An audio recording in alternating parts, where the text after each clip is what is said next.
Hola, grato saludo para ti que me observas en este video, en el cual quiero compartir conocimientos que tengo respecto a una de nuestras lenguas de trabajo como intérpretes de lengua de señas. Me estoy refiriendo a la lengua española o al idioma español como aquel que todo intérprete debe conocer más allá que solo a nivel de uso. Este mes de febrero es un mes en donde se celebran muchas cosas, entre ellas, el día 21 se celebra el Día Internacional de la Lengua Materna, donde hay discusiones en las cuales se anima a llamar por ejemplo, o a llamar ese día como el día en que se celebra las lenguas naturales o las primeras lenguas, porque solamente otorgar el nombre de lengua materna a la lengua primaria en la que pues una gran mayoría de seres humanos logra pues exteriorizar sus pensamientos y comprender los pensamientos de otros, no es quizás lo más adecuado, ¿no? O no permite entonces abarcar todo lo que una lengua primera o una lengua natural, pero sobre todo una lengua primera, quiere significar. Y es que, por ejemplo, personas como las personas sordas adquieren su primera lengua y no quizás es siempre a través de la madre, aunque hay muchos casos en que sí, incluso hijos oyentes de padres sordos, quienes sus padres sordos, la primera lengua que les presentan es la lengua materna, o incluso la mamá sorda, la primera lengua que le presenta es la lengua de señas. Entonces, en este caso sí puede llamarse lengua materna, pero no así para la mayoría, incluso de hijos de padres sordos, estos mismos, siendo hasta sordos, o, por supuesto, siendo oyentes, cuando a veces quizás reciben la primera lengua es de abuelos, tíos, a veces unos cuidadores que sobreprotegen a estos niños y entonces son los que ofrecen la primera lengua. Pero todo este análisis que tiene que ver con lo que quiero hablarles, que es como está intitulado este video, que es Entendiendo como intérpretes qué es el lenguaje, la lengua y el habla.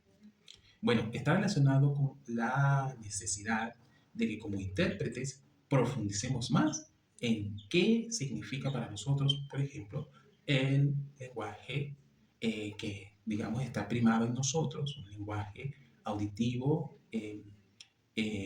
oral, que entonces debe tenerse como pues nuestro primer, digamos, basamento para construir nuestro patrón mental, que en este caso es un patrón mental como oyentes. No obstante, como intérpretes de lengua de señas, tenemos que también enfocarnos entonces en construir un patrón mental que esté basado en lo visual y lo gestual. Por supuesto, de eso hablaré en otro momento. En este video me centro entonces en concentrarnos en esa, digamos, base de patrón mental en que la mayoría de intérpretes de lengua de señas tenemos, donde hemos recibido como primera lengua, más que quizás como lengua materna, el español. O tenemos o basamos nuestro trabajo en esta primera lengua, ¿no? Haciendo honor a este día, pero también reconociendo una particularidad nuestra, que si es la que está primando, debe buscarse la manera de equilibrarse con la otra, que es la visual, gestual, ¿no? Como también un patrón de pensamiento que debemos nosotros también dominar.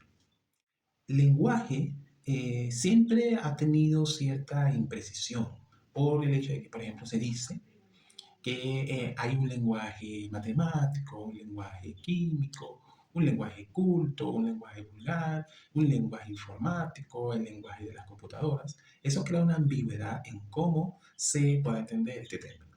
Pero como intérpretes debemos entenderlo como una facultad, ¿sí? De una manera más precisa, el lenguaje debe ser entendido como una facultad en la que, pues, o con la cual la mayoría de personas pueden construir una lengua. ¿Sí? Es una facultad innata que todo ser humano tiene, sin importar con qué discapacidad, si se puede decir de esa manera, nazca. O qué discapacidad, que es como debería decirse, qué discapacidad el ambiente le haga, digamos, notar a alguna persona. No importa eso. Todo ser humano nace con una facultad para poderse comunicar, ¿sí? Y esta la va a hacer evidente o manifestar a través de la lengua, ¿sí? Y la lengua, pues, lo presentará de una manera de captación y también de expresión. La forma de captar es la más fácil, digamos, de, podamos decir, desarrollar, de construir, ¿sí? Porque nuestra visión de la captación de información y nuestro oído de la captación de la información de forma biológica está más preparado, ¿no? Ahora, expresar lo que también hemos entendido, lo que está pasando por nuestro pensamiento, es un poco más complejo. Y bueno, por eso es la parte más difícil. Pero ahora se logra eso, bueno, a través de códigos, o de un código sistemático basado en signos. Esos signos pueden ser palabras, esos signos pueden ser señas, ¿sí? Estos signos pueden, o sea, dibujarse a través de algún tipo de letra que en los años de historia humana se han presentado diferentes tipos de letras, ¿no? No lleguemos a ese tema todavía, lo trataré en otra ocasión. A eso me ha animado con este tipo de video. ¿Sí? Y bueno, debemos concluir con comprender lo que es el habla. El habla, pues, no es más que una manifestación individual de eso que llamamos lengua. ¿Sí? Nosotros podemos comprender y podemos expresar esa lengua, ¿no? Con todo un proceso de aprendizaje, de ensayo y error.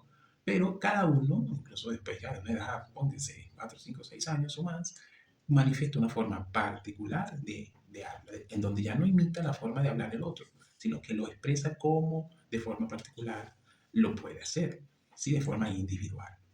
Y a veces esa individualidad podemos decir que es imitada por muchos, y entonces se crea una fórmula social en la cual se puede evidenciar un tipo o un modo de expresar las cosas.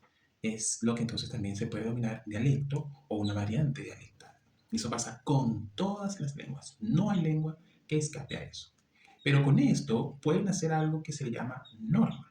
La norma es como un deseo de estandarizar el uso que se da de una lengua.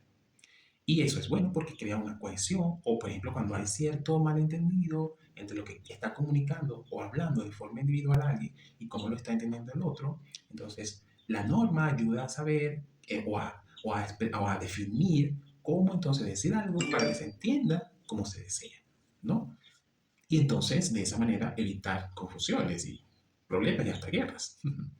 No obstante, a veces se prima demasiado la norma y se establece como única forma de uso. O, por ejemplo, digamos que quizás en cierto contexto y también en cierto ambiente, una norma de uso de la lengua de forma formal es lo que deba determinarse para evitar, por ejemplo, como comenté, como un caso, pero hay muchos más, cierta confusión. No obstante, a veces eso entonces se lleva a otro tipo de escenarios y contextos en donde no debe existir o donde no debe suceder. Entonces eso hay que cuidarlo mucho, ¿no? Porque la norma debe y ha sido creada con una intención cohesiva, pero esa cohesión no debe ir en contra de la variabilidad y de la riqueza lingüística, que no está a veces en lo que se norma como lengua, como un uso estándar de la lengua, no, sino está en, por ejemplo, el habla, la forma individual en que alguien expresa algo, donde quizás, por ejemplo, su habla es mucho más metafórica que la que use otra persona, entonces hay una riqueza totalmente apreciable y pues nada, difundible también. O también la riqueza que hay en la variabilidad, en la dialectología que puede existir en una comunidad o en muchas comunidades o en países o en regiones. Entonces una norma a veces presentarla como única o como lo que debe de ser, entonces apaga o pone en riesgo esa riqueza. Bueno, este es un tema en que puedo extenderme mucho, pero quiero llegar hasta aquí y dejarles entonces este análisis que ojalá a ustedes les pueda servir de reflexión y de entonces analizar si yo como intérprete tengo este conocimiento y qué o en qué debo yo profundizar para que de esa manera yo deba tener claro cómo estoy desde mi nivel de lenguaje auditivo oral, ¿no? Y si lo entiendo así, ¿cómo entiendo mi otro lenguaje que también debo manejar? De todas maneras, en otro video me animaré a explicar un poco más esta diferenciación en el espectro de lenguaje. ¿Sí? Bueno, ha sido un gusto compartir esto. Entonces, bueno, ya vendrán más videos y más análisis. ¿Sí? Un saludo.